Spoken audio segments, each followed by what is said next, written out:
Jean Finol, 475, la page.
Non, ce serait plutôt la page 400, je pense.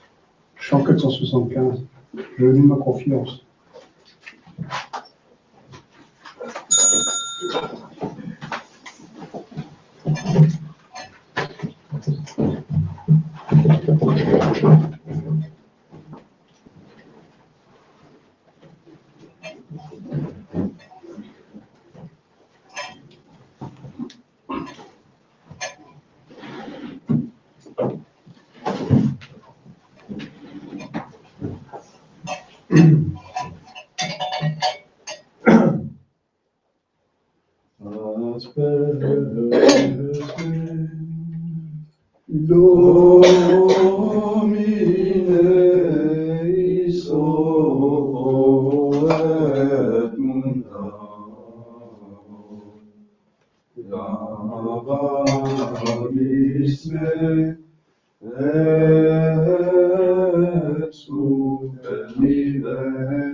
Secundum alia misericordiam tuam.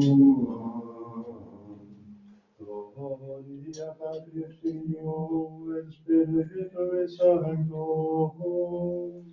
Sic ut erat in principio, et nunc et semper, et in saecula saeculorum. Amen. Pater me, Domine, his et mundabo. Lavabis me, et super nivende alabo. Posse de nobis Domine misericordiam tuam, et salutare tuam nobis, in exaudiorationem meam, et clamor meus salteniam, Dominus vobiscum, et cum spiritu tuo, onemus exaudamos Domine sancte Patri potens et Deus, et misericorde sanctum angelum tuum de celis, et custodiat, foveat, protegat, visits et defendat, omnes habitants in habitaculo, per Christum Dominum nostrum. Amen.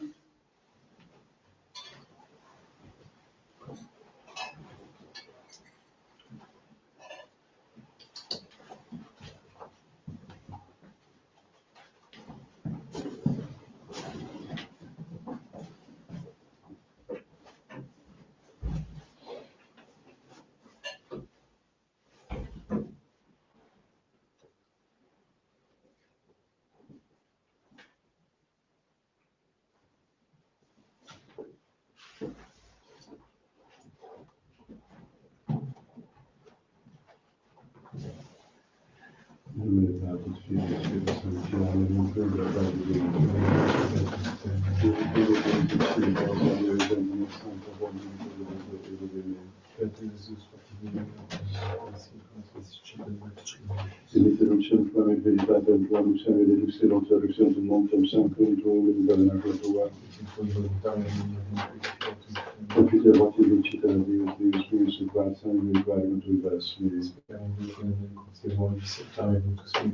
Gloria Patri, Filio et Spiritui Sanctum. Inter Beatare Dei. Gratia nos miserere Dominus. Profite libetente Dei Sancta Vita,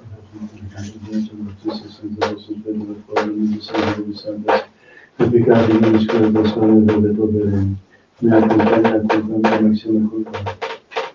Et Dieu préconce vertam Deum semper vivum et remarcandum et observatio sancta postus fiat del pardon. Omnes sancta nos affrates la repandere venendam. Joseph tu potentius in Christus, Christus tuis in vitam eterna. Amen. Potentius et max et Baptiste, sans séquestrer Spirou, et sans Père, Catholique, l'agitation de la voix, le coupable, l'accent, le voix de la Seigneur, Jésus, Baptiste, sans tous apôtres, Spirou, les saintes étoiles, on va répondre à miserere vecti votam Deus, et missis peccatis vestis peccator votam. Diligence et Deus,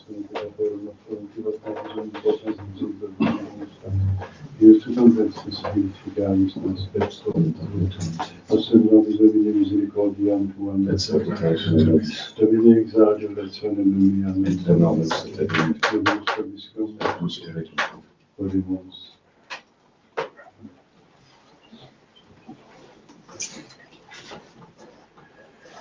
Adorato Deum omnes angelius, audibitis et adesium, et exaltaverum Filii Dei.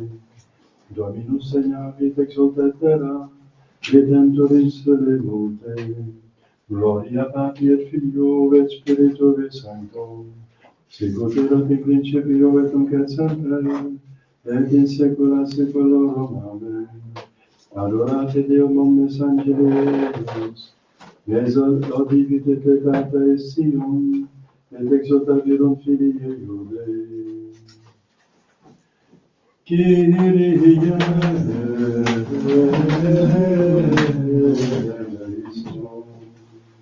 Kyrie eleison.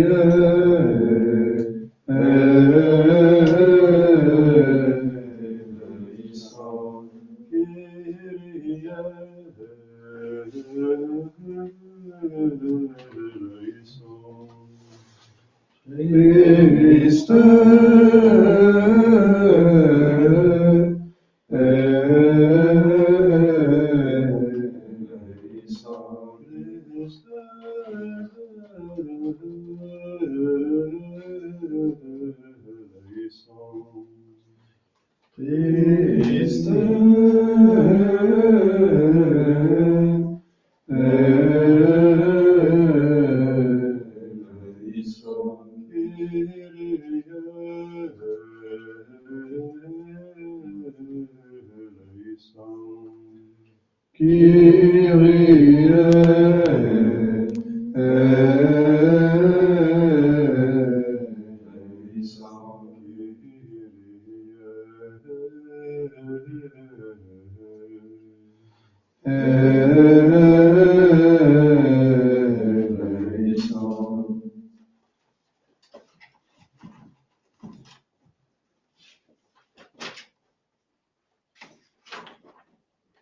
Gloria in excelsis Deo,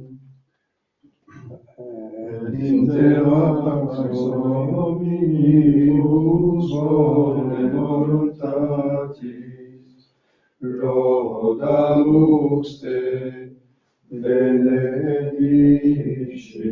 te, adoramus te, glorificamus te.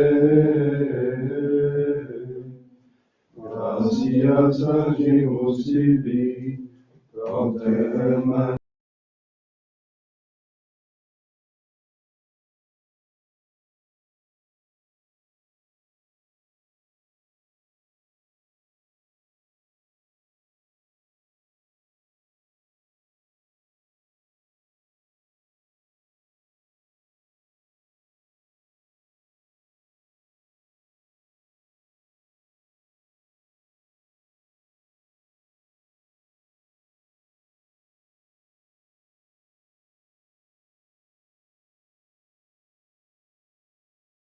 Filius Patris, qui tollis peccata mundi, miserere nobis, qui tollis peccata mundi, suscite de peccationem nostram, qui sedes ex deam Patris, miserere nobis, quoniam tu salus sanctus, tu salus Dominus, tu solus Altissimus, Iesu Christe, cum Sancto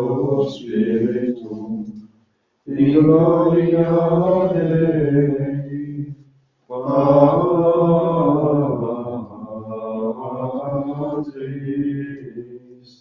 Amen.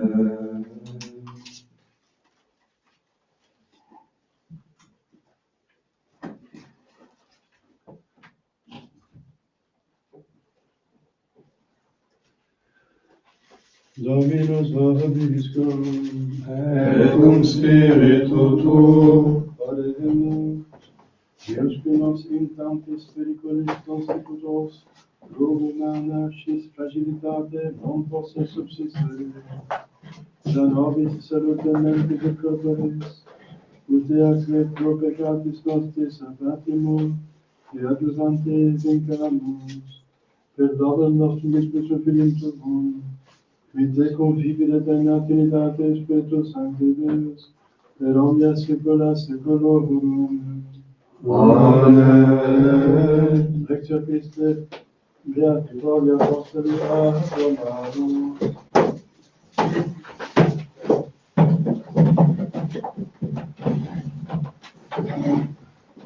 Fratres, diminutitam deviatis, nisi dimivice diligatis, qui enim diligit proximum legem in plebis.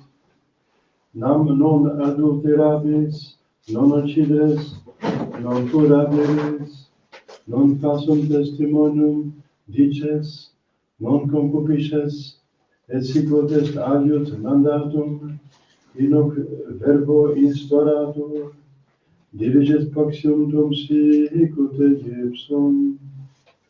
Dilectio proximim malum non operatur, plenitudo ergo legis est dilectio. Deo gratias. Timebus sanctus Sanctum Domine, et omnes segestere gloriam Tuam. Quoniam edificavi Dominus Sion, et vivitur in majestate sua. Alleluia, alleluia. Dominus segnavit exultat terra, reddentor in se monte, alleluia.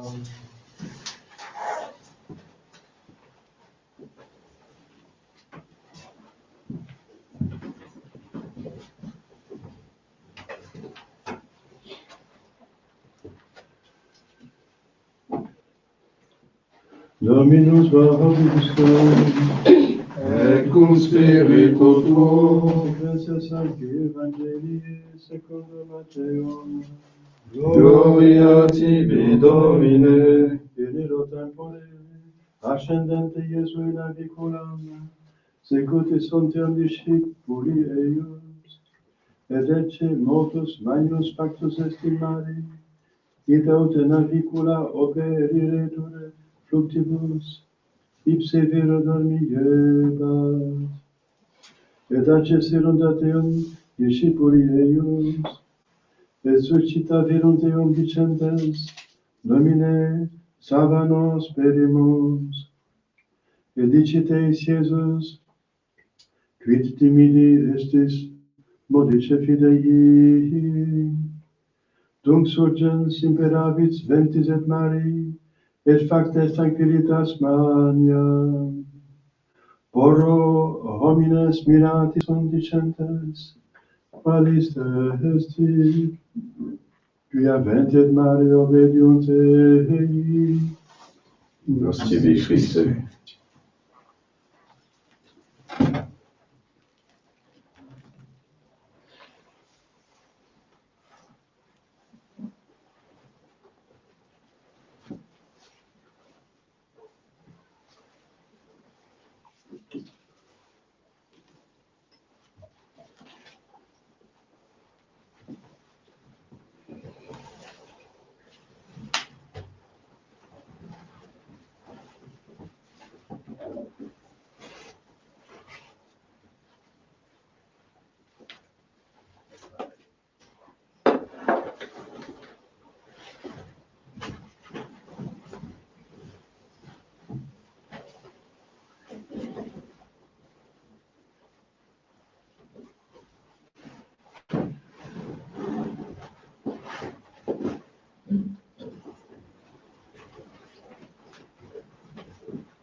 Chers fidèles, d'abord quelques annonces.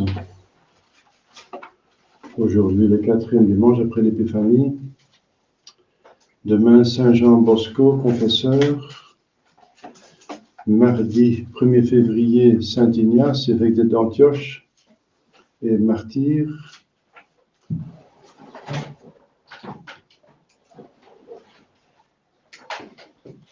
C'est aussi le bienheureux martyr d'Avrier, dans certains lieux. Il y avait une concentration de martyrs là. Donc, c'était des milliers de personnes qui ont été tuées lors de la Révolution française. Mercredi 2 février, présentation de Jésus et purification de la Sainte Vierge Marie. Alors, normalement, il y a une bénédiction de cierge et une procession. Ensuite, la messe.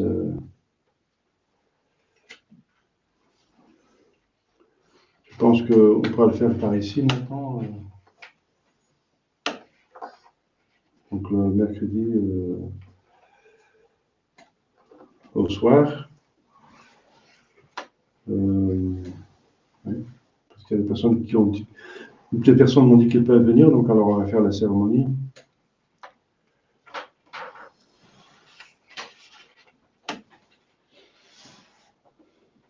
Je vais voir avec le servant de messe, mais donc sinon, si Robin doit venir, c'est à 7h. Ça commencera à 7h, parce qu'il ne peut pas venir plus tôt.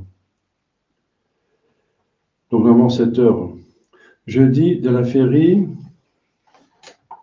c'est le premier jeudi du mois. Le premier jeudi du mois est dédié au sacerdoce de notre Seigneur Jésus-Christ, qui a institué le sacerdoce un jeudi.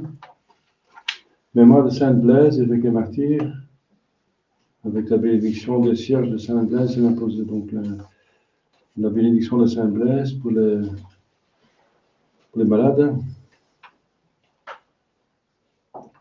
Vendredi, Saint André, Corsini, évêque et confesseur. C'est en même temps le premier vendredi du mois. Samedi, Sainte Agathe, Vierge et martyr, premier samedi du mois. Et dimanche prochain, 5e dimanche après l'Épiphanie. Et ce serait le dernier dimanche du temps de Noël. Dimanche après commence la Septuagésime, le temps pascal.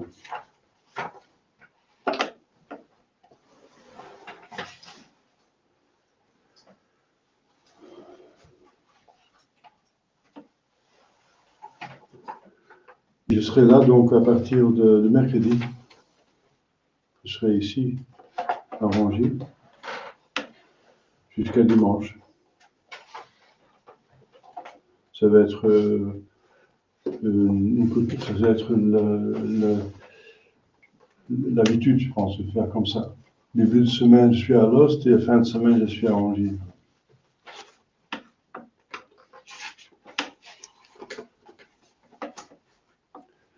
Au nom du Père et du Fils et du Saint-Esprit, ainsi soit-il. Chers fidèles, l'Évangile nous montre Jésus dormant pendant une tempête et faisant la remarque aux disciples, à ses apôtres,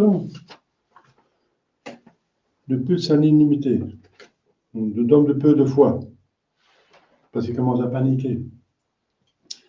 Mais il faut bien dire quand même que c'était un orage, une tempête violente, suscitée, dit le Père de l'Église, non par des causes naturelles, mais ou bien par l'action du démon, en un de Jésus et de ses disciples, pour le faire périr tout simplement, ou plutôt, selon saint Thomas, par la volonté expresse du Sauveur, car sachant ce qu'il ferait, il voulait par là éprouver et fortifier la foi de Pierre et des autres, en leur manifestant sa puissance divine. Et plus la tempête était terrible, plus ainsi le prodige devait être éclatant. Voilà. Donc une violente tempête dans un petit bateau de pêcheurs sur le lac de Génézareth, qui était assez grand, n'est-ce pas, pour causer la tempête. C'était aussi entouré de quelques montagnes, donc il y avait un coup certains jeux de vent possibles. Alors, vous avez compris, n'est-ce pas, que c'est un événement, mais puisque c'est l'Évangile, les évangiles ont été prédits dans l'Ancien Testament par la prophétie d'Ézéchiel. Les évangiles seront prêchés dans le monde entier. Donc tout ce qui est dans l'Évangile, c'est pour tout le monde, tout homme de bonne volonté, de tout temps et de tout lieu. Donc c'est pour nous. Il y a par derrière une leçon, n'est-ce pas,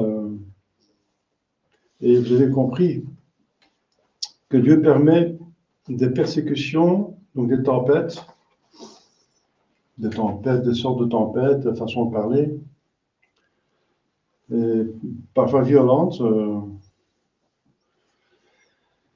dirigées contre son Église, qui est figurée comme un bateau, un navire, qui traverse, un voyage qui peut être dangereux, enfin, dangereux pour les hommes. Il faut être à sa garde, n'est-ce pas? Il faut être prudent. Plusieurs fois, l'Église était comparée à un bateau. L'arche de Noé aussi, c'était une figure de l'Église qui sauve du déluge du péché.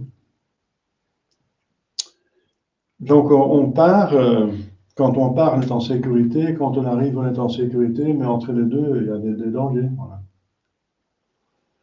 Donc entre la création et l'arrivée au ciel, nous avons des épreuves à surmonter. Donc les persécutions, donc ces violentes tempêtes peuvent figurer les persécutions dirigées vers l'Église, contre son Église, de Jésus-Christ, ainsi que les tentations et épreuves qu'il nous envoie personnellement, chacun de nous, soit parfois extrêmement rudes, pour montrer ensuite sa puissance, pour montrer qu'il est Dieu, et si sa bonté, parce qu'il intervient, il nous aide, en ramenant le calme et la paix au moment voulu par son bon plaisir. Par exemple, dans la tempête qu'on traverse maintenant, qui est la plus grande tempête, objectivement parlant, dans l'histoire de l'Église, parce que nous avons 60 ans pas de pape, c'est la première fois qu'un pape est devenu hérétique et a perdu sa papauté à cause d'hérésie, Paul VI. Et ainsi de suite, après on n'a plus de pape, parce que ceux qui l'ont choisi sont déjà hérétiques avant d'entrer dans le conclave, donc tous étaient hérétiques, tous ont accepté Vatican II. Et avec toutes les suites que vous voyez dans l'Église, l'effet dévastatrice, comme dirait l'Écriture sainte, je frapperai les pasteurs et le troupeau sera dispersé. Mais c'est un châtiment, bien sûr, une épreuve. Et alors, ce qui est étonnant, c'est que après, le calme qui arrivait était vraiment un calme total. D'ordinaire, après une tempête, la mer reste houleuse longtemps encore. Ici, elle devint subitement calme et lisse comme un miroir. Eh bien, voilà encore une image, n'est-ce pas, que Dieu a voulu nous proposer devant les yeux. Il en arrive de même quand notre pauvre âme est agitée, ballottée par les tentations et les épreuves. Si nous recourons à Jésus, une parole de lui, un simple éclair de sa grâce nous rend le calme et la joie. Voilà, donc Jésus prouve par cela qu'il est Dieu, une fois de plus, mais aussi que c'est lui la solution de toutes les épreuves et les crises. Je parle des crises de l'Église, disons, crises de communauté, des épreuves individuelles. Et c'est donc un évangile qui est en particulier important pour nous maintenant, qui traversons toujours, n'est-ce pas, cette tempête, et qui est plus violent que jamais. De plus que le temps passe, de plus que la tempête devient violente. Parce que j'ai encore connu l'époque de 70, n'est-ce pas, 80, où la plupart des fidèles étaient catholiques. C'était encore totalement en ordre, finalement. Et la crise dans l'Église, c'est une crise d'évêques et de papes, mais pas des fidèles. Et c'est petit à petit maintenant, puisque justement le poisson commence à pourrir par la tête, que la crise a descendu partout. Dans les années 70, on avait encore l'espoir, avec Monseigneur Lefebvre, de faire tourner le sommet qui a dévié. Et c'est possible. On a eu des papes qui ont dévié, mais pas dans la foi, mais quand même dans les mœurs et dans la pastorale, et qui après ont changé, n'est-ce pas? Où il y avait son successeur qui remettait tout en place. Mais ça n'est pas arrivé jusqu'à présent. On est dans le 21e siècle, n'est-ce pas? Et cette crise a commencé au 19e, déjà. L'infiltration qui est la cause de la crise devait commencer au 19e siècle. On n'a pas tellement senti la gravité, oui, dans la société, mais pas tellement dans l'Église. Dans la société, oui. Les sociétés étaient bousculées par la franc-maçonnerie. Partout, la franc-maçonnerie commençait à infiltrer tous les pouvoirs politiques et le gouvernement. La constitution belge est la plus franc-maçonne de l'Europe à l'époque. Elle est tellement libérale. C'est incroyable, dans un pays où 90%, plus que 90% est catholique. Alors on voit en même temps la force de la franc-maçonnerie et la faiblesse des catholiques qui n'ont pas agi comme il faut. À 90%, 90% de la population, il faut imposer une constitution entièrement catholique. On est resté avec cette constitution libérale jusqu'à présent. Elle devient pire. Donc c'est une bonne leçon pour l'avenir. Parce que l'histoire va d'haut en bas, d'haut en bas, de bas en haut. Donc, la chrétienté va revenir. Ça, c'est sûr, c'est certain.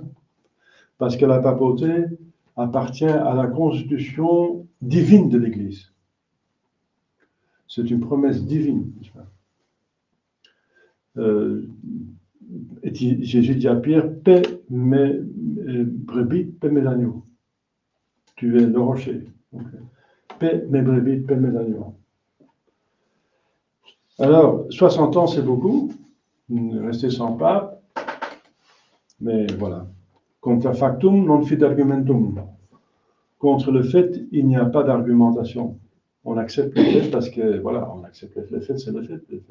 On constate. On constate.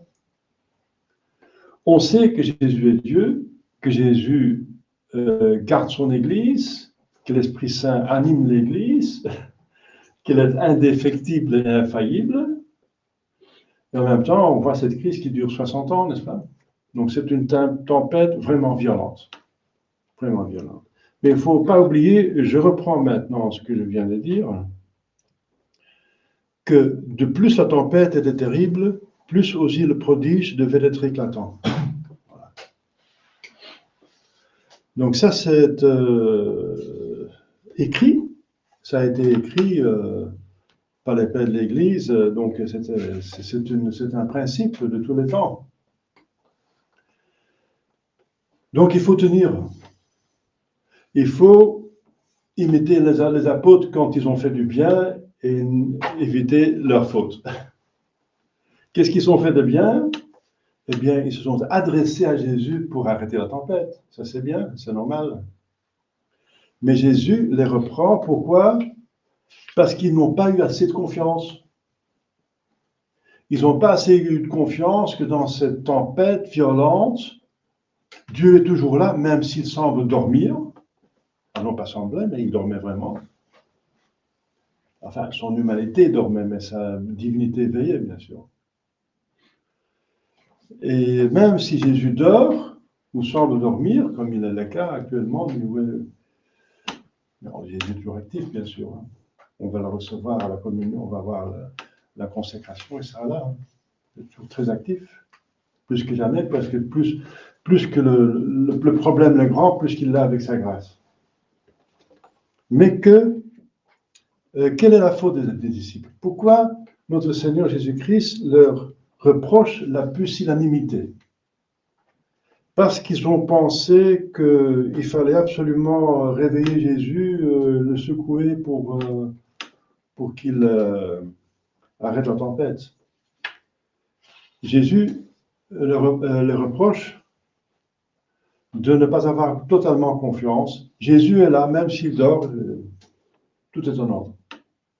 Il contrôle tout, il vient sur nous, c'est un Père, il faut faire confiance. Voilà. La confiance. Il y a un manque de confiance. Appeler Jésus en aide, oui, c'est bien, mais tout en sachant qu'il a déjà prévu, qu'il sait que ça se passe et qu'il a déjà prévu les moyens de vous en sortir et que vous avez toujours les moyens suffisants pour vous en sortir, pour traverser la crise, la tempête violente. Donc c'est un évangile de confiance.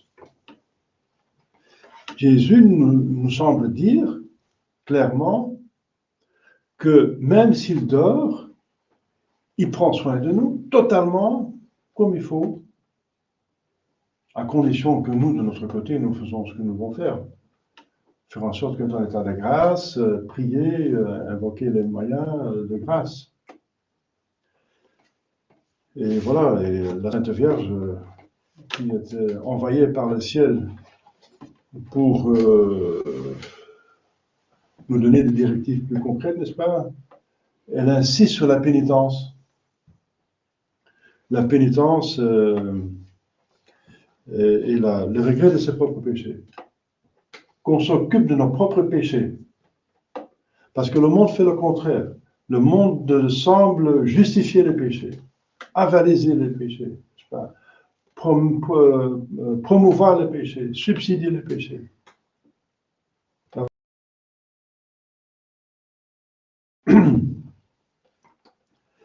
Alors, il faut faire le contraire. Il ne faut pas se laisser prendre par ce courant. Il faut s'occuper de ces péchés, n'est-ce pas? Pour les éviter. Une fois que l'on les a faits, il faut les reconnaître, examen de conscience. Et ensuite, regretter, réparer. Ceux dans le passé, il faut les réparer par la pénitence. Ceux du présent, il faut les éviter par la prière et en prenant tous les moyens et en évitant les occasions, etc. Et pour l'avenir, on va prier pour la persévérance finale, qui est la prière la plus importante. Priez pour nous, pour les pécheurs, maintenant et à l'heure de notre mort. Donc on fait un combat contre le péché, pour notre propre péché, mon péché, parce que c'est ça qui va me donner l'avenir. C'est pas ce que font les autres, ce que fait Biden ou Merkel ou Poutine, n'est-ce pas, ou Macron. C'est ce que moi je veux faire, ce que moi je fais à l'instant. C'est ça qui va disposer de mon éternité.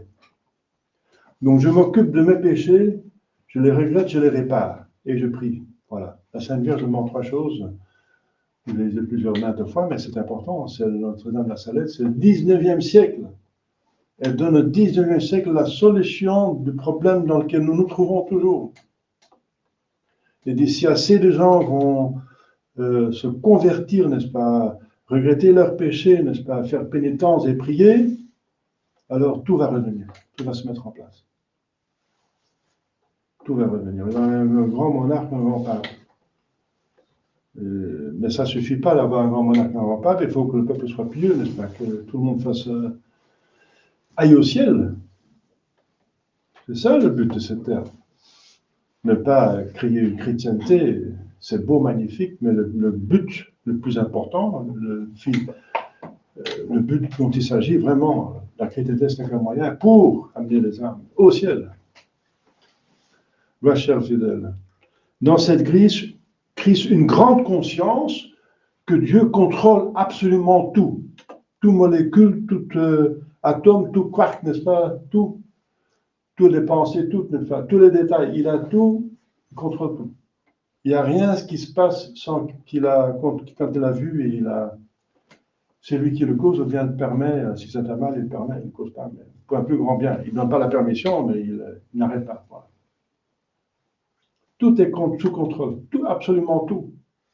C'est ça ce que notre Seigneur Jésus-Christ veut nous apprendre avec cet évangile. Tout est sous contrôle, même si c'est une tempête violente qui semble faire écrouler, n'est-ce pas? Tout, c'est absolument sous contrôle et c'est pour que nous ayons confiance en lui. Une épreuve qui cause des mérites. Et il ne faut pas lâcher, justement. Il ne faut pas commencer à douter, à lâcher, parce que je vois un relâchement. Je vois nettement une autre mentalité, pas seulement parmi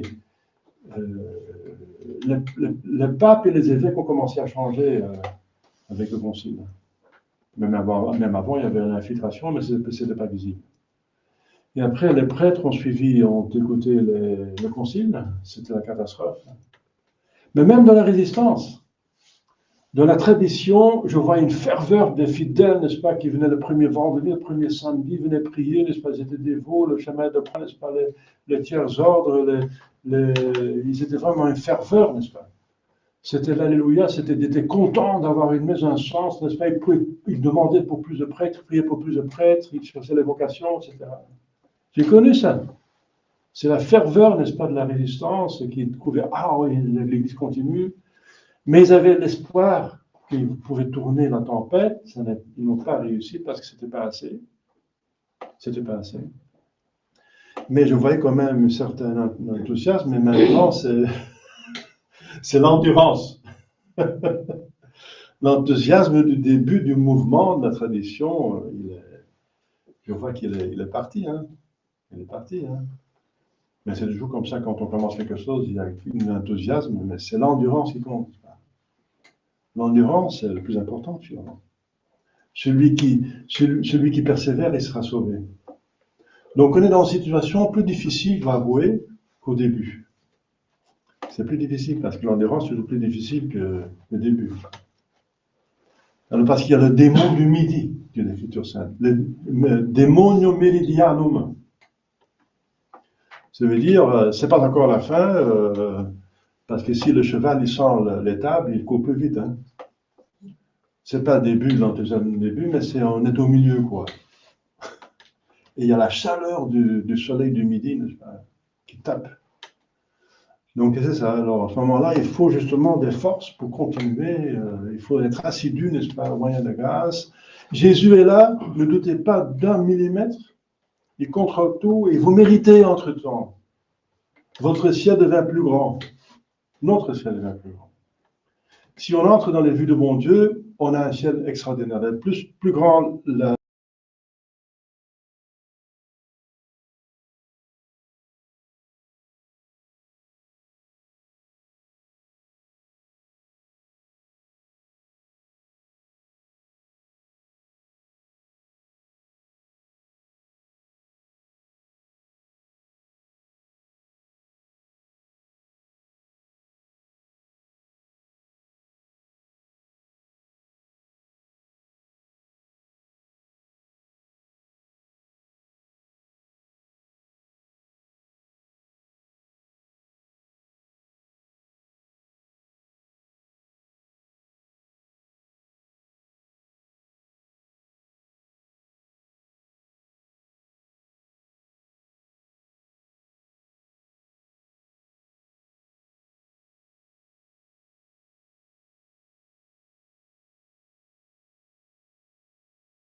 Credo in nome Deo, Patrem omnipotentem, Factorem Celi et terrae, visibilium omnium, et invisibilium, et in Dominum Iesu Christum, Filium Dei unigenitum, ex patre natum, ante omnia secula, Deum de Deorum et Deum in Deum verum de Deo verum, genitum nostrum, consubstantiale patri, per quem omnia facta sunt, vi propter nos homines,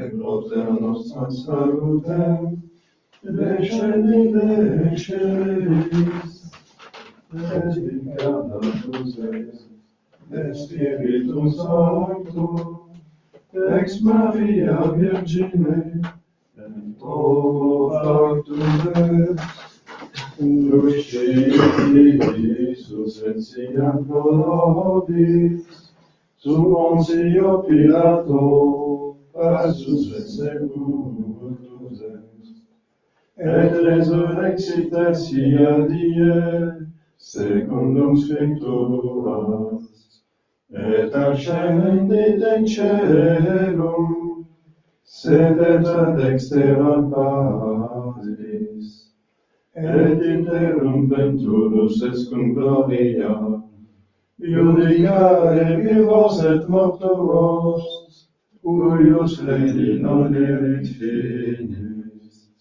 et in Spiritum Sanctum Dominum, et vivificantem, qui ex Patre Filioque procedit, qui cum Patre et Filio, simul adoratum, et cum glorificatum, qui locutus espe prophetas, et unam sanctam catholicam, et apostolicam ecclesiam, confiteor unum baptisma, in remissionem peccatorum, expectum resurrectionem mortuorum, et vitam venturi seculi.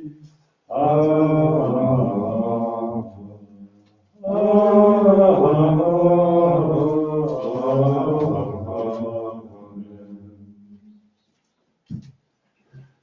Dominus vobiscum, et cum spiritu tuo, oremus. Dextra Domine fecit virtutem, dextra Domine exaltandit me, non moriam sed vivam, et ad operatam.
Oder hat jetzt was mit dem Musik?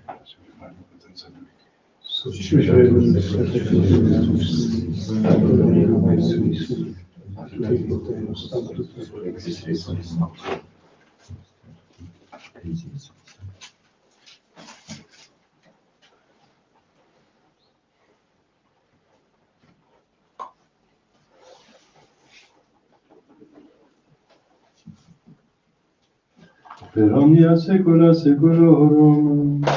Amen. Dominus vobiscum. Et cum spiritu tuo, Sum cauda habemus ad Dominum. gratias agamus Domino Deo nostrum. Dignum et justum est, Benedignum et justum est, tecum et salutare, nos Spiritus Sancte gratias agere, Domine Sancte Patri potens et Deus, qui communigetur Filio tuo Spiritus Sanctum, unus es de